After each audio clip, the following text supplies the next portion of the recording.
freedom is never more than one generation away from extinction. We didn't pass it on to our children in the bloodstream.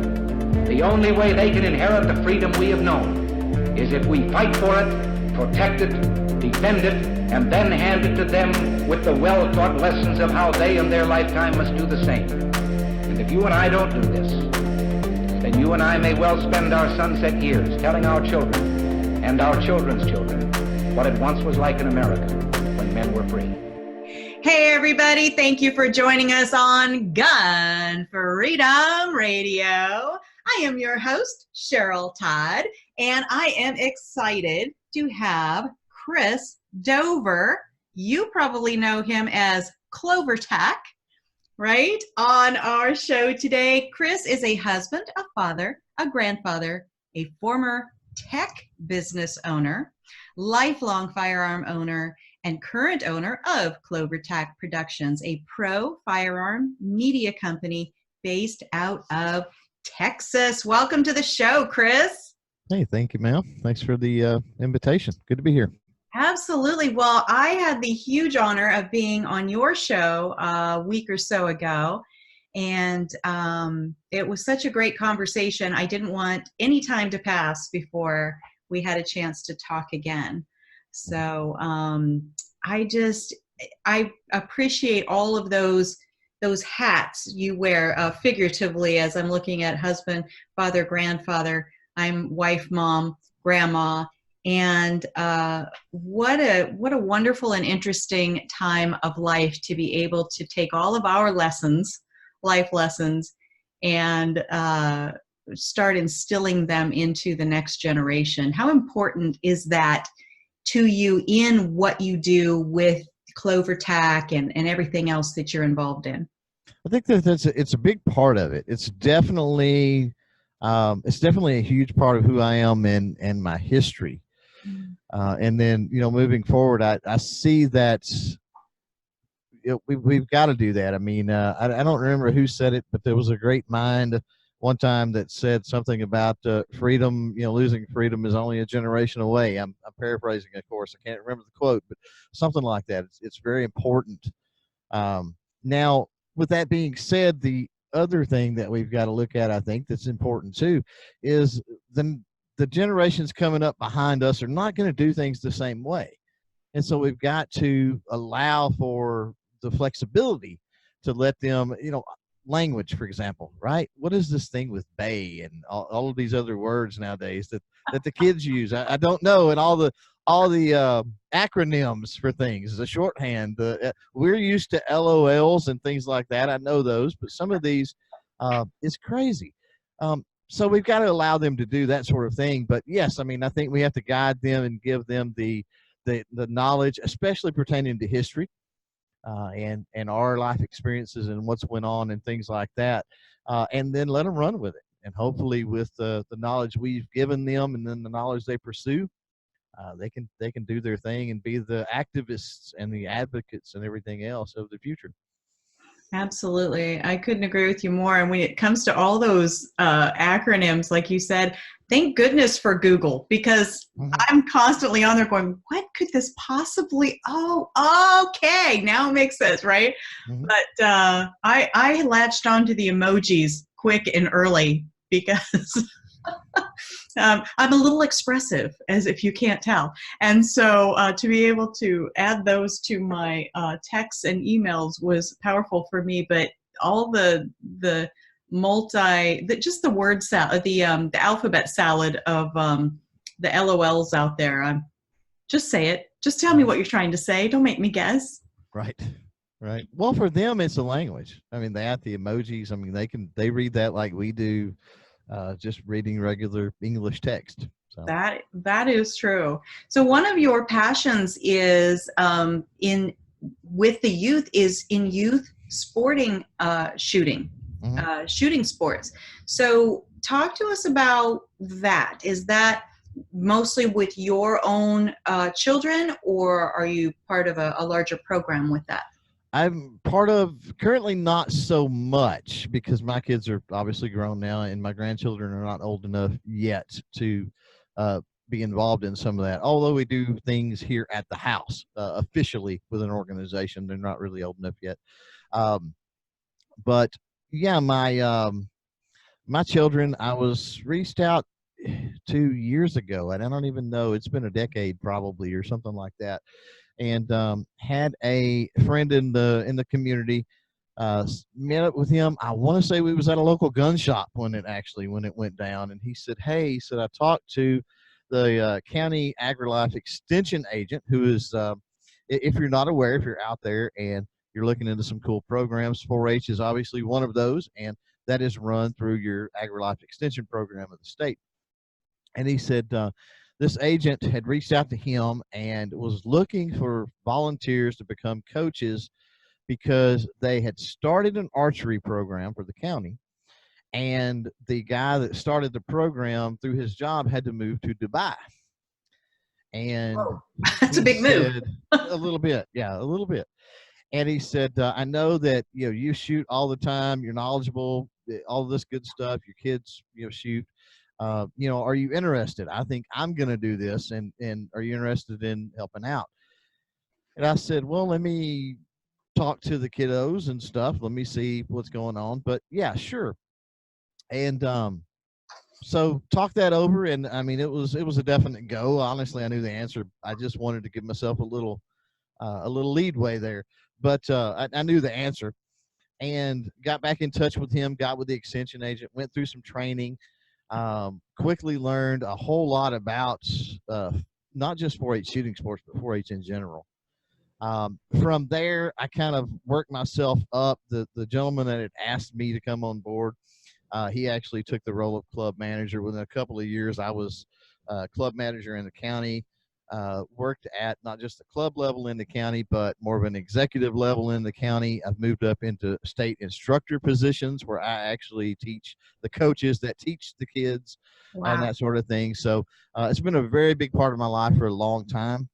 And the infrastructure with the organization and rules and regulations and what we can do and can't do and best practices. That's the cool thing about, I think, my position. And a lot of people, not to toot my own horn too much here, but a lot of people says, you have a really interesting perspective. And I said, well, my training, and I do have NRA certifications, I have other things, but the vast majority of my training deals with youth shooting sports.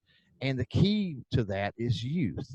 And when you go to these trainings, it's not about the techniques and the technical jargon and, form and that sort of stuff so much as it is the youth development. Mm-hmm. And youth are just younger humans, right? So those approaches and things that you learn through those trainings, those can apply to adults as well. So it creates for a cocktail of a pretty unique perspective. Absolutely. And people that, I do reach an audience of people that are in the middle ground. They're not quite sure what they think about this whole gun thing. And so some people out there listening might be going, wait a minute, did you just say that you teach children to shoot with guns? Oh my stars, gasp and clutch your pearls. Talk to us about, what do kids learn when they're out handling firearms under the guidance of a trained counselor, a trained firearms instructor? What are they learning? The first step is to get them into the program to start with, to get them to come out and even try, to get the parents willing to allow them to come out and try. And I'm really big into archery, and a lot of people don't associate archery with necessarily the Second Amendment or archery with shooting sports, but I think it's a really vital thing because it's sort of like a gateway drug. Even though archery is a far more dangerous sport by and large than actual shooting sports with firearms, statistically it is. Look at all the points and pointy edges and other things that you're dealing with. True. And the other thing is, people assume archery is safer, so they pay a lot less attention, and so that plays into accidents and things like that as well. But we typically would use archery as that gateway a lot of times.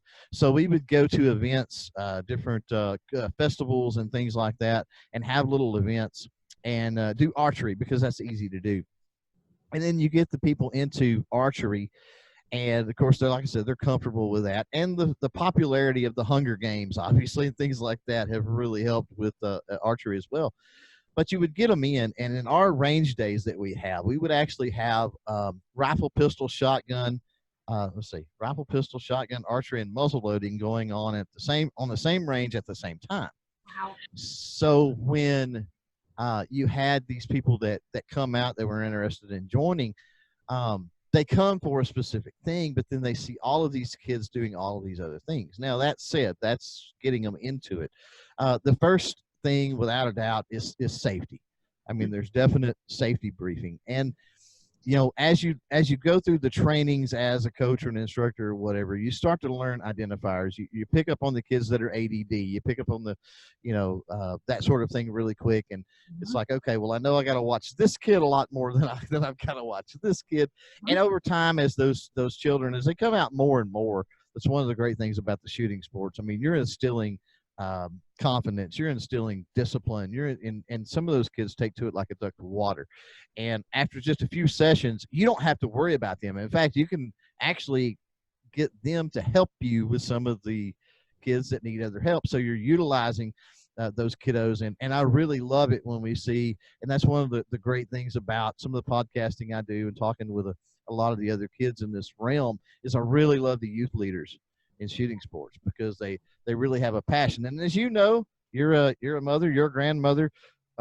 Kids listen to kids a lot better than they listen to adults sometimes. So it's a dynamic that works. You can talk to those junior leaders because they're going to listen to you, and then they can relay that information down in a relevant way to those younger kids or those other kids having trouble. So safety is definitely with acronyms, right? With acronyms. That sometimes.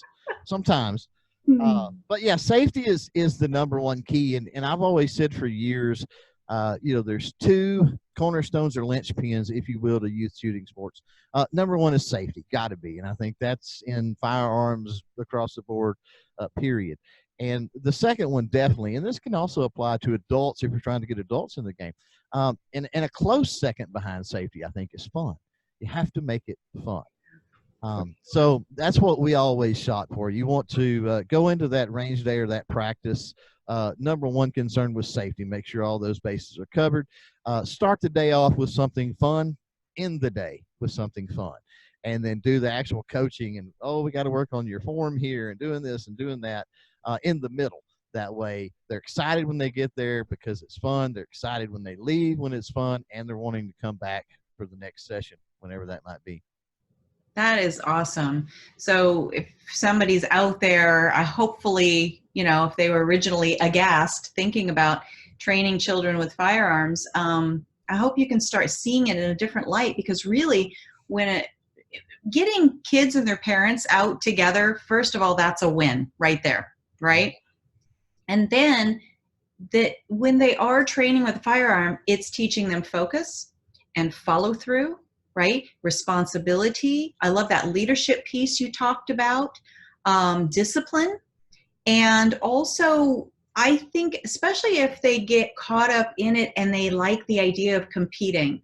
I see a lot of times, parents and the kids start trying to, see who's got the better score with their, their long range shooting or whatever. But if you can instill that healthy level of competition in a child, now you've got a lifelong learner. This is somebody who's constantly going to want to try to improve on skills and figure out ways to do that. All of these things are things you would want instilled in any child or grandchild in your life. And so the benefits are just compounded on and on.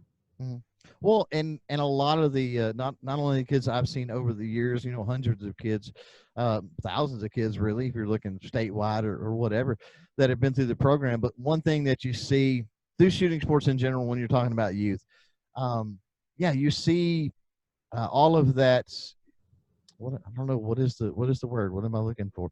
um, you see all of those principles and morals Yeah. and attributes and things. You see all those come about, and those kids behaviorally they're better. I've seen kids come through with ADD, and after several weeks or months they're better. I've seen kids come through that were having a tough time with a multifamily split family situation, something like that. Having problems making friends is a big one. Grades, schoolwork and things like that. I mean, I can't tell you the number of kids. I'd hate to even try to put a percentage on it, but it's a very high percentage of kids that are into the shooting sports. You don't have to worry about their grades.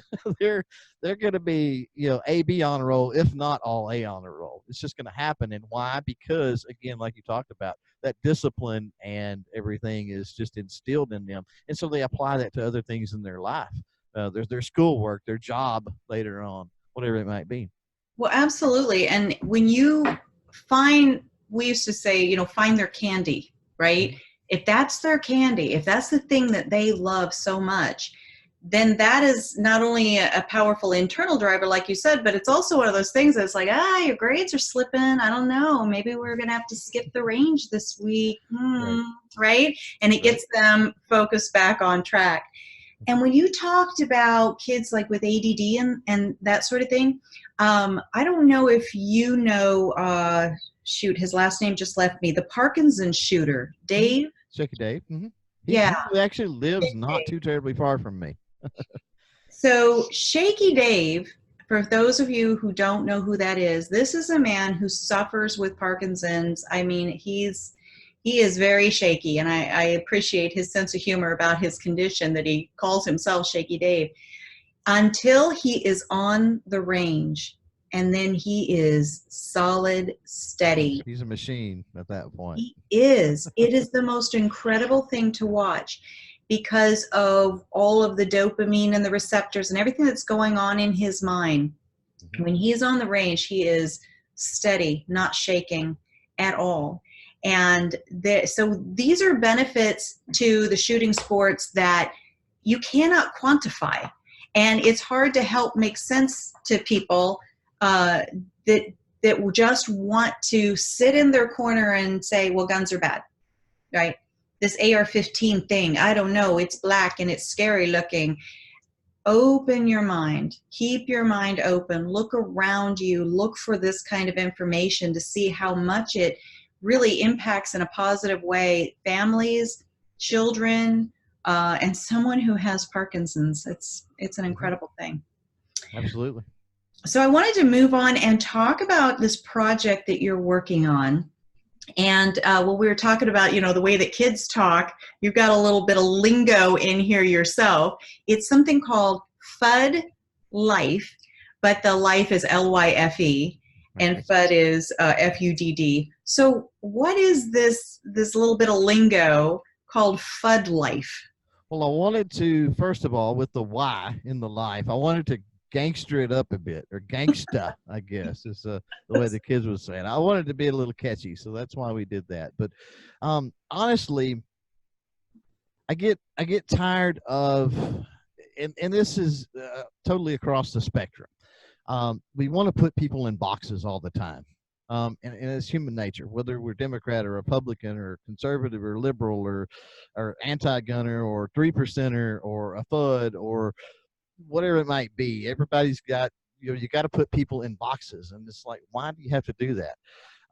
And FUD is one of them things that it's got to the point, it got thrown around so much. It was like, okay, I've got to try to take this back somehow, because people really don't understand the root of the word FUD and why that was applied to some gun owners in the first place. And now they've morphed it into, they're calling people that are straight up anti-gun FUDs. And that's not fair, because there's people out there that may be on that fence. There's people out there that are gun owners and that might be reasonable, and you might be able to reach them and talk them into becoming more proactive, right, in supporting and protecting the Second Amendment. But you've got people out there calling them names or putting them into a box with the likes of somebody like Bloomberg or Feinstein or somebody like that. And that's totally not fair.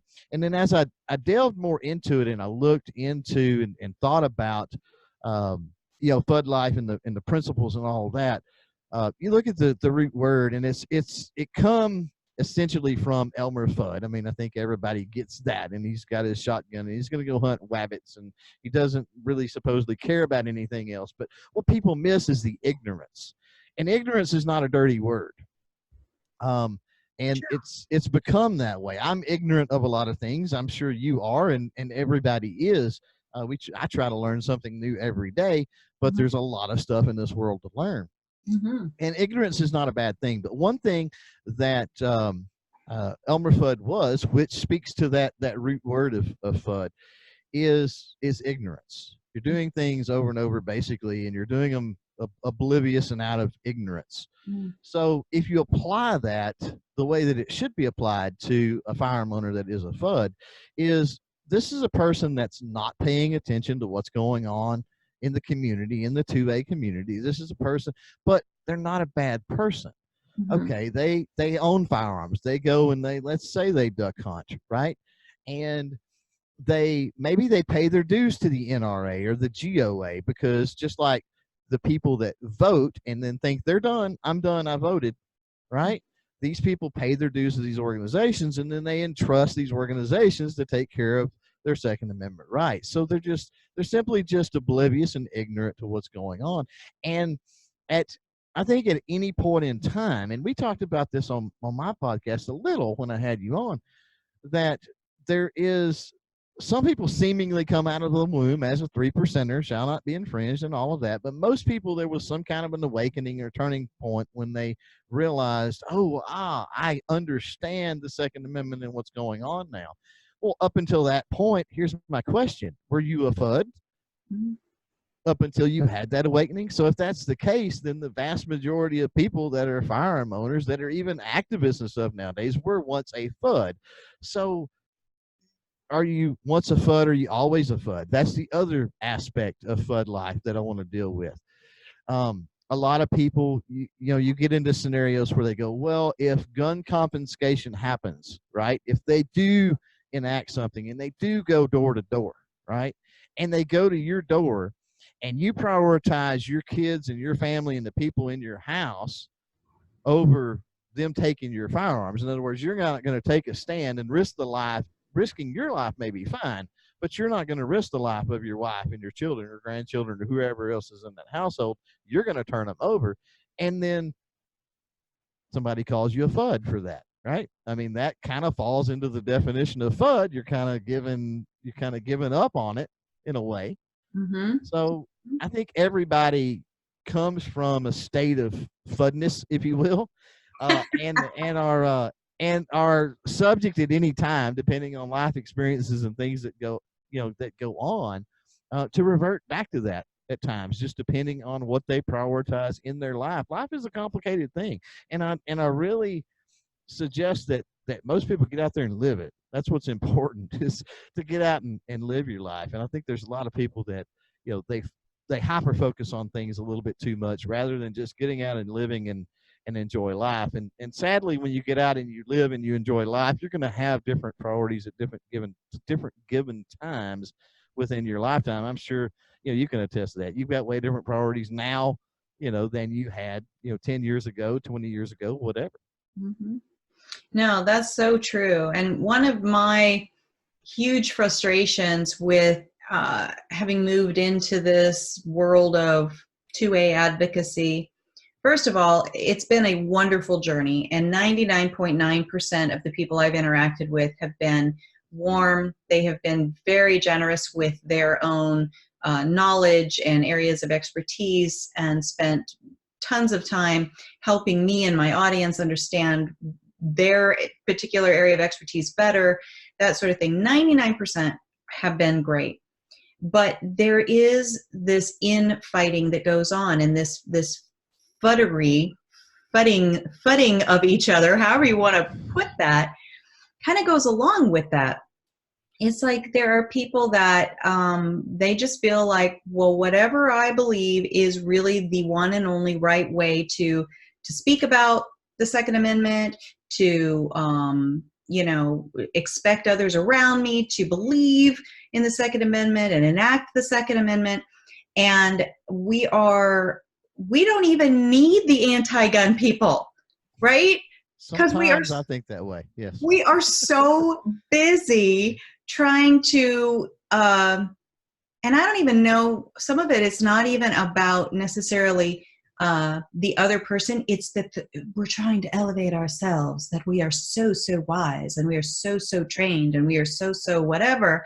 Mm-hmm. And I think we're doing such a huge disservice to the idea of what it's going to take to protect and preserve mm-hmm. for the next generation our Second Amendment rights, because that was Ronald Reagan who said that. And when we run our regular shows, we actually open each show with that. He's giving a speech with that that group of sentences where he said, freedoms and liberties are not passed along in our DNA.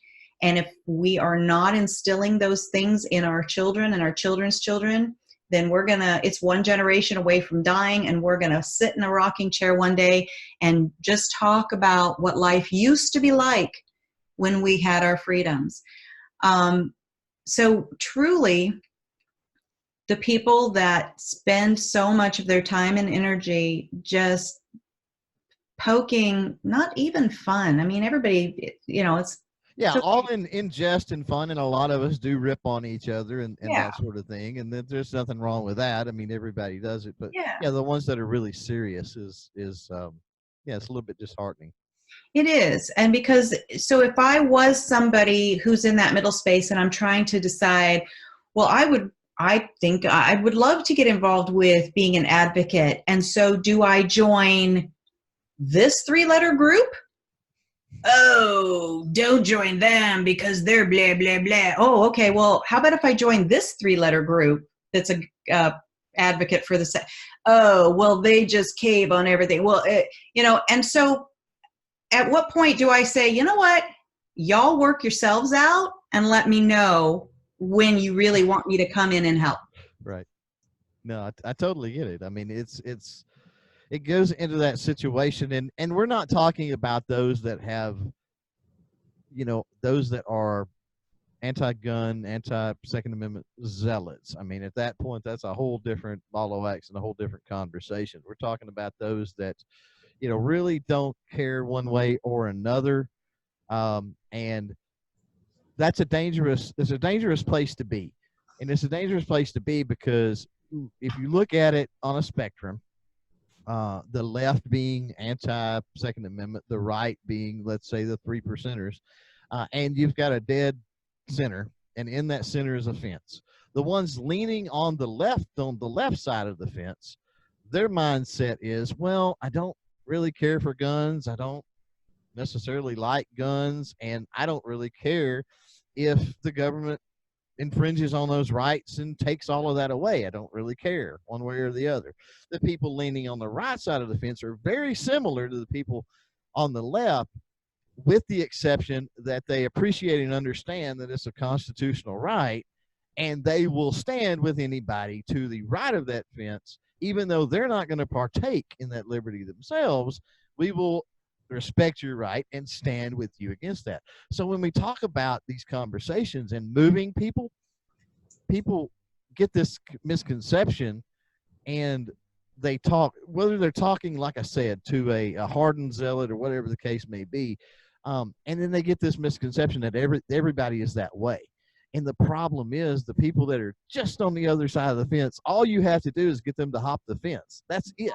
Yeah. Now, if we can move them further, that's great. If we can introduce them to shooting sports and hunting and get them more involved and oh, good Lord, get them into, protecting themselves, taking the responsibility for their personal protection and that sort of thing, that's super great. But really, all we have to do is get them to jump the fence. Wow. No more. That's really, really well said, and brilliant imagery, because it is those teeny tiny little increments that have brought us to where we are right now, right? We go in teeny tiny little increments, and then maybe there's this big law that jumps in and gobbles up a bunch of our rights, but then there's teeny tiny little increments. So And the other thing that I liked about what you said is that, and my daughter, several years ago, she was, I think, still in her teens when she said this to me. And I had to stop and kind of look at her for a minute and go, that's my kid. High five me. Right. But Right. she said, you know what, Mom, you can actually be anti-gun and yet pro-rights. Absolutely. And truly, I did. I had to kind of stop and look at her for a minute because for a second I was like, well, you Fudd. No, I'm kidding. Right. Right. Well, that is literally leaning against the fence on the right side of the fence. I mean, there's just one little thing that separates, and the beauty of it is that one little thing is our Constitution, right? I mean, that's literally the fence. Either you're on the left side of it or the right side of it. It's that simple. Where you're at on the spectrum from there, we can debate that and argue that, and what do we need to do? But when you're talking about infringement upon liberties, Right. It's one or the other. It's really that simple. Right. And so if you were somebody who was, I could care less about guns and I never want to own one and I'd prefer if my neighbors don't own one, I'm anti-gun, but I'm pro-rights, that means, so live and let live. Just because I don't believe in this doesn't mean I'm going to impose that on my neighbor. I'm going to ask the government to put their boot on the neck of my neighbor. And, how are we engaging those kind of people? We can't even engage ourselves if we're not, reaching a perfectionist standard. There's no way we're going to be able to reach people that have that kind of, nuanced way of thinking. Yeah. Well, it goes back to, I mean, there's a lot of people. I'm not a sports guy. I don't play baseball. I could care less. I mean, how much crime, how many assaults, things like that are committed every year with a baseball bat? I don't know the numbers, but I'm sure there are some. I think it's safe to say there is a positive number of those. I'm not going to go out, even though I could care less about baseball, and say that, hey, we need to regulate baseball bats. I mean, that's silly for me to do that. So yeah, I mean, if you put it within, and when you're talking with these people, if you can put it into a relatable context, it matters as well. Yeah, absolutely. Well, and so it is important for us to know what our rights are, instill those rights in our children and our grandchildren, to reach out and talk to in some way, whether it's writing, whether it's calling, whether it's visiting our elected officials, because they are our representatives. How are they supposed to represent us if they never hear from us? We sit back and, like you said, well, I paid my check to the NRA, so I'm done. No, you're not done. Something to keep in mind with this, because this is a pet peeve of mine. People always, it doesn't matter what it is. It doesn't matter if this is the recent issue with Walmart and open carry, or whatever the mess is going on with that, or whether it's a politician or an anti-2A law or whatever it is. People are always, well, I emailed, I posted on their social media, I did I did this, I did that.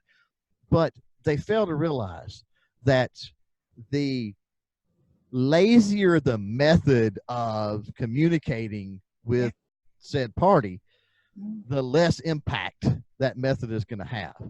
And posting on social media, emailing, those sorts of things are bottom of the rung, bottom of the barrel. If you want to get effective, learn how to write letters, learn how to address an envelope. I understand for the younger folks out there, they don't teach that anymore. For heaven's sakes, if you have children and grandchildren, teach them how to address and stamp an envelope. But yeah, you can type it on your computer and print it out. That's fine, but you have to know how to mail a letter, but actually write a letter. And then, the step above that is to visit. I mean, if you're close enough and you're able to, visit those people that you have grievances with or whatever. And then the third component of that, of course, is being civil with everything, being thought out and logical and civil. When we get, people talk about the left side of the political spectrum on any given topic all the time, and they said, well, they're illogical and they rant and they rail and they throw a fit and all this other kind of stuff. And when we do that, I go back to talking about Reagan, and I don't remember the year, but it was a primary or something was going on, and he was one of the favorite lines from him. And again, I'm going to paraphrase, but he was talking about the differences between Republicans and Democrats. And for me, this is not about party. This is about what we should be doing if we want people to see our side and come to our side. And he says what we need, he said, is we need bold colors, not the pale pastels. And what he was getting at is we've got to be different. We got to create a stark contrast between what we do and how we do it and what they're doing and how we do it. So if they're ranting and railing and screaming at the top of their lungs, we need to be calm and collected and present our case and present our facts and be cordial and be civil and all of those things that side is not. So when you're speaking to these people, the politicians and stuff, just remember, Matt, I mean, you don't have to respect the politician as a person. I think we've got a lot of politicians that are horrible people, but respect the position that they hold as a representative. At least respect the position enough to do those things, to be civil and do all of that. Well, and also be a little bit of a strategist. Is that a word? Right? Like practice some strategy. Somebody wrote me recently on Facebook and said, well, they've been kind of, because they were very fiery, they've gotten kind of blackballed in the rights, community. So if there's a town hall or something, it's like, no, sir, you cannot come in because your previous behavior prevents that. He's lost his voice. Yep. So that's forever, possibly. Yep. So be smart and respect the office, right? And just speak intelligently, speak respectably to your adversaries. And if one of your elected officials, maybe I don't remember if it was on your show or not, we were talking about Dan Crenshaw. You're in Texas. He's in Texas. He's been taking a bunch of heat for... remember, but it could have been, but yeah, he's definitely been talked about a lot. We're kind of floating the idea of, well, maybe we should look at these red flag gun laws. And then people lost their minds. Okay, so thing one, I don't hate that people became animated, because that tells me, okay, we haven't completely fallen into total apathy on our side. We can still get woken up out of our slumber and go, wait a minute, what are you saying? I voted. What did he say? Yeah. Right. But the other side is that he is now not garbage, right? And that's the way that, it's like play by play, phrase by phrase. 1 minute, people are hero worshiping. The next minute, oh, he said something I didn't like. He is garbage, right? He's a wolf in sheep's clothing or a rhino or whatever. Now, you got to consider the character of a person, and you've got to consider, well, how has he voted in the past, and these kinds of things. And is he hearing from all of his constituents, right? If he's only hearing from the constituents who are yelling and screaming at him or talking to him nicely and saying, hey, red flag gun laws make a lot of sense to me, he has to represent that voice. Or he should, yeah. Right. If we're just sitting home keyboard warrioring to each other about what a jerk he is, you're doing nothing. You have to help him represent you. And so that's one thing that frustrates me, is when people do that, like play by play, somebody's either the greatest thing ever or they're total garbage. And I think we cut our own nose off to spite our face in those ways. No, I mean, I agree. And for me, it goes back to that ignorance that I spoke of earlier. And there's a lot of people that are ignorant of the political theater or political strategy, which is, you go to college for that. You literally go to colleges for that type of thing. It is a thing. And what do? Well, they will and deal with each other in such a way to try to get things that they want, or get things, make things happen that they want. And sometimes people call it 4D chess, 5D chess, 13D chess in some cases. So the whole idea of political strategy, because of Trump and all of that stuff that's went on since Trump got elected, he's really, tainted, I guess, his presidency anyway, has tainted the whole notion, and nobody takes political strategy serious. But political strategy is a thing. Sometimes you have to meet with those that you don't really want to meet with. Sometimes you have to listen to those that you don't really want to listen to. Sometimes you have to put your name on a bill, even though you know you're not going to vote for it in the end. But just to get that, like you were talking about earlier with the guy that got kicked out of the town hall or whatever, right? He couldn't come back. Well, if you don't have that access, then how are you going to be able to fight that? You know, when we go to war, we're looking at potentially having to go to war. What do? We send in recon, we send in spies, we send in spec ops, and they gather intelligence and figure all of this out. Well, they're in the belly of the beast. And sometimes the optics look horrible. I totally agree. The optics look horrible. Sure. But until that vote is made, until the dude casts the vote, let's not crucify him, not completely. Right. Let's say, hey, call it for what it is. The optics are bad. We really got to watch this dude because he seems wishy-washy at this point. But until he casts the vote, you don't really know what the play is. And that's so true. And I was thinking while you were saying that one of my friends who's in the media in general, Chuck Holton, he was on NRA TV and he's on Christian Broadcasting Network. He was doing one of the early Antifa whatever mobs that were going on right after President Trump was elected. He was there with his camera and his son, actually. I was like, what are you doing there with your son? Oh my gosh. Right. And so the crowd started getting really aggressive and somebody tried to knock his camera out of his hand and that sort of thing. And he engaged in verbal judo. He said, hey, I'm with you, guys. I'm with you, right? Because that was the best thing to do at the moment so that he didn't get murdered, right? Right. And I think that you could draw a line of comparison sometimes to the way that our elected officials have to maneuver in the system, just as you were saying. And it is difficult to be the spectator sitting back here at home going, well, what'd you say that for? You could have said, any other thing or, right. It's no different. It's no different than a Sunday afternoon or a Monday night and going, why did they run the ball when they could have passed it? There's no difference for the sports fans, and the football season has started. So for all the football fans out there, politics is no different than that football game when you're sitting there armchair quarterbacking. It's no different. It's so true. So, at least support the team, let them know what you think they should do with the next time they get that ball. By calling and writing and visiting our elected officials. And what I said to this gentleman that pretty much lost his voice is, so you can teach others, right? You can help others understand, this is what I did. I shouldn't have. Here's a better way I could have engaged. And, maybe start with some people who are just getting into the political realm.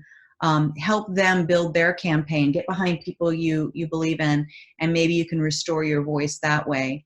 But it's a rough world we live in right now because of social media and so forth. The minute you hit post, it's forever. It is. Even if you delete it, inevitably somebody somewhere has screenshot it. So it's forever. And even, the things that we hit the little like button on, I'm hearing people saying that, who was I talking to earlier today? He's a fellow podcaster, Adam Wilson. He's a police officer. And he was saying that there was a captain who was getting ready to go to, or somebody that was getting ready to go to captain school or something, and his career was about to move up. And he hit the like on something that was Trump related, something that Trump had posted. The guy got fired. His career is interrupted. And as I'm scrolling through, sometimes my thumb just bumps that little heart sometimes. I'm thinking, has it really come to that now? Like, I can't even just hit the little heart without people actually losing their minds and trying to reach into my life and cause me disruption. It's become a little bit way too crazy, but we have to practice strategy. We have to engage in kind of that mental and verbal judo with our adversaries and be able to outsmart the haters. Really, that's really our best play. Yeah. And there's a positive to that, and the same thing is a positive. When you said you click post and it's forever, that's all. There's also a positive to that, because of the conversations like we're having now, the conversations like numerous people are having day to day. That it's great to be a fly on the wall, to be hearing those conversations and whatever. Let's take a scenario where, okay, let's say the next 10 years let's say in the next 10 years the Second Amendment's completely, they repeal it within the next 10 years. It happens, right? All of these conversations that we've had over the years, they're going to be out there somewhere, and some generation somewhere is going to find those and go, look at what these people did. Look at the fight they put up. Look what they tried to do. Could that possibly lead to a whole new generation demanding their freedoms back and actually winning their freedoms back? It's possible. But if we don't have the means and everything like the social media, that the content lasts forever and it's out there forever and anybody can find it, then that's the drawback to, I guess, to saying it's forever, and it's there's so much bad to it.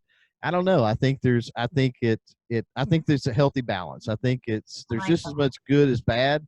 And I would hate to see a world where we couldn't do the good. Wow, I really like that, and that will encourage me the next time I'm so frustrated with the fact that there should be a statute of limitations on social media stupidity, right? Growing up, I mean, right. Holy moly! Well, I mean, you've got to, and this goes back to, I think, the whole theme of what we've been talking about today is, you've got to look for that silver lining. You got to figure out, okay, this is a negative situation, but how do we turn it into a positive? The Walmart thing, right? Well, Walmart's not going to sell ammo, or they're not going to do that. Who knows what they're going to actually do? They haven't really done anything yet. Right. But supposedly they're not going to sell ammo and this, that, and the other. Okay, well, that's horrible. Agree. Where's the positive? And you're on board with this. I have a small gun shop. So. Exactly. Go to your local gun shop. They need your business anyway. Yeah. Go there. That's the positive. Is now it's forced our hand to do a positive thing, something that we should have been doing all along. Yeah. And we push people to the local gun shops. How many small businesses have people talked about over the years that these big mega stores like a Walmart has put out of business? Well, if now they're little virtue signaling and wait, let me straighten up my halo because I'm not going to sell these particular kinds of things anymore. You're right. That isn't going to cause people to suddenly go, you know what? I guess I don't need bullets after all. No, they're still going to find a source. And hello, azfirearms.com. I can be that source as long as you have been engaged in your state, in your city, and you have not allowed them to take your rights away. We just did a drawing recently for a firearm at a big Well-Armed Woman event. And the prize was a Glock, and we had engraved it with the Well-Armed Woman on one side and my little polka dots or my camo hashtag on the other side, because that was my speech that night. Woman was so excited. Guess where she lives? California. Well, that's not good. And so I said, well, is it just this model of Glock? Like what? She goes, no, I can't have it. And so I was like, well, I guess it was fun to hear your name called, but so things like that. And then take a picture of it. Yeah. So yeah, she can't have this particular gun. And she did want it because it had the engraving and stuff, but she'll end up with a certificate where she can get something that is legal in her state. But how ridiculous is that? How sad is that? So fight for your rights and then come shop at Easy Firearms. Exactly. I'll second that. Yeah, exactly. So just as we start wrapping up, the legislative efforts in Texas people want to say, well, Texas is, all things are bigger in Texas and so are your rights. You guys have got no, it really. No, I don't remember, and it changes all the time because of different legislation being passed elsewhere. I don't know where we rank, but we're probably in the low teens from the most pro-gun state. I mean, we're not at the top for sure. Yeah, but we're moving in despite some of the things that's been said lately. I think since you contacted me to do this, and today, I think that with Dan Patrick and with Abbott and some of the others, Governor and Lieutenant Governor, in case anybody's wondering, Lieutenant Governor Dan Patrick and Governor Abbott, they've said some things lately that are a bit alarming. Now, do I think that any of that's going to happen? Probably not. And it's because of the way Texas works. I mean, our legislature doesn't meet but every 2 years, thank goodness. So Really? the less they meet, the less they can screw things up. So that works. And by the time we just had one this year, so we're looking at 2 years down the road, and hopefully with the tragedies, with the things that occurred here in Texas, hopefully 2 years from now, that puts a little bit of distance. That gives people time to get, again, people to reach out to the representatives, as you suggested, and give them a little more perspective on things. For example, the whole Midland Odessa thing. There was a headline that read that really aggravated me, especially being from Texas. That aggravated me was it said hours after the Midland shooting, Odessa shooting, whatever, however it said, Texas loosens gun regulations. Like the event happened and the legislators just immediately went in and loosened gun reg. And I'm like, no. Back up. Happening for a long time. They loosened these months ago. Yeah. They just went into effect now.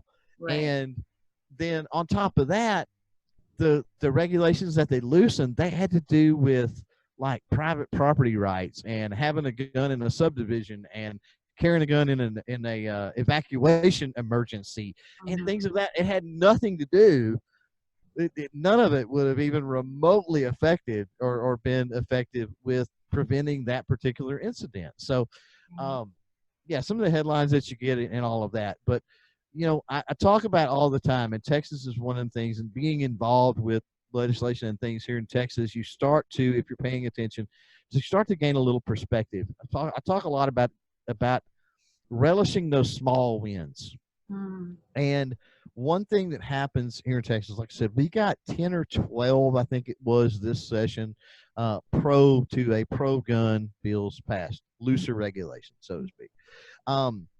The flood of anti-bills that get defeated every year far surpass the amount of pro stuff that even gets introduced.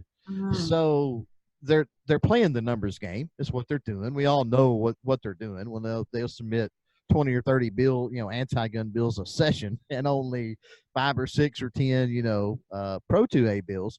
We know what they're doing. They're playing the odds is what they're doing. They're trying to stack the deck. But it's a win. It's a win when you can get out from under, and when those anti-bills don't see the light of day, that's a win. We need to put that in the win column and say, hey, look, we stopped these. It's the same analogy with bringing up football. If you've got to do a defense that keeps the other team from scoring, right? You celebrate that. You go, hey, our team is the #1 rated defense. Well, let's start relishing those victories, because that's what they are. That's so true. I think that's a good perspective to have. It just feels like I think there's just a constant onslaught, and we're so busy trying to figure out how to fight the next one that we never do take that moment and go, hey, let's do that end zone dance thing, right? Whatever they do, I don't know. I don't watch sports, but and it seems constant. I hear that they do that. So it seems constant because we're dealing, let's face it, we're dealing with 50 states and then the federal government. So it's going to seem constant. It's just going to. There's so much going on. It's just a level of bureaucracy and government and how it all works that's the nature of the beast, unfortunately. That is so true. And the other thing I was going to say, and then we'll start wrapping up, is that in no other place in our lives would we ever advise our children or our children's children to make a life-altering decision in the throes of emotion. No other place would we ever say that that was a smart thing to do. But when it comes to our rights, our gun rights, that's exactly what happens. Mhm. And there really should be a cooling off period. And I'm not one that's always saying, well, there ought to be a law, right? Because, there's a lot of unintended consequences if there ought to be a law. Right. But there should just be an understanding, I think, that our legislators, they have to remember, wait a minute, when I was elected, I raised my hand and I said, I will protect and defend this document, the things, the ideas, the ideals in this document, the Constitution and the Bill of Rights. And so is what I'm about to do in the throes of emotion consistent with that?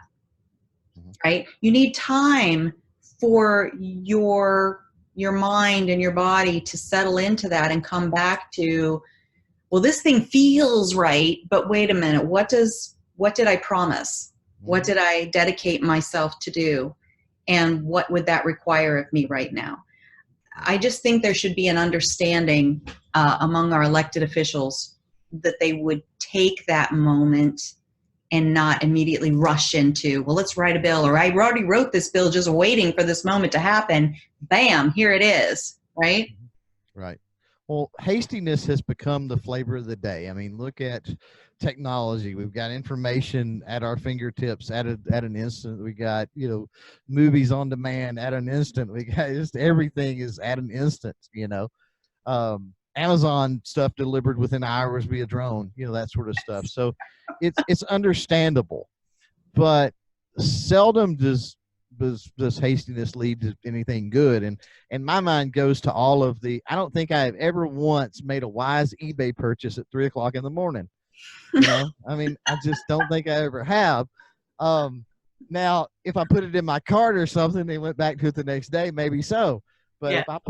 no pun intended, if I pull the trigger at 3:00 in the morning, I'm usually getting something in the mail in a few days and going, why in the world did I order this? This was such It's like thinking. Yeah. and that's just life. Everything's going to work that way. I mean, we need to be able to take the time, educate ourselves about whatever we're looking into, be it buying a refrigerator, a washer, a dryer, or legislation that's being proposed. I mean, we need to educate ourselves and then try to make the best, most informed decisions possible. That's so true. That's so true.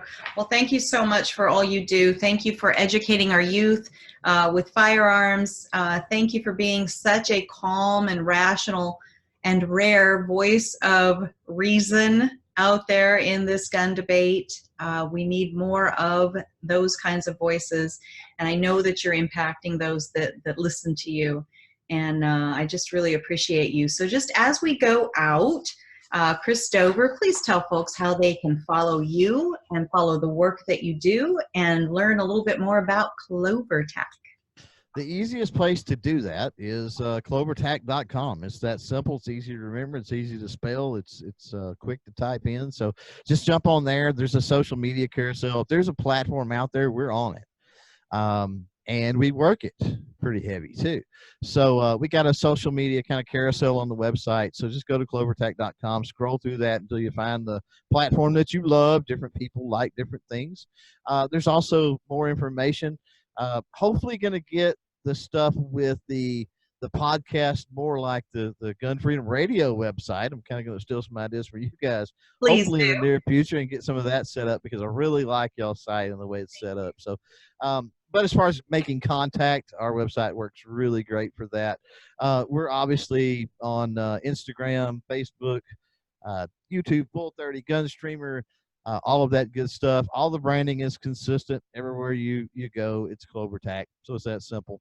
Look for the little leprechaun, or look for the clover. You found it. I mean, it's pretty easy. And then the Fudd Life project. That's primarily, we push that through Instagram more than anything. It's at Fudd Life. Remember, it's spelled gangsta with a Y, Fuddlyfe. But yeah, we're always working the various platforms, putting different content out, trying to get people more educated, more aware, more on board, and honestly, like we've been saying, kind of focusing on some of the positives. Yeah, that's fantastic. Well, thank you again so much. I really appreciate you, Chris Dover of CloverTac. And stick around. We've always got lots more coming up on Gun Freedom Radio.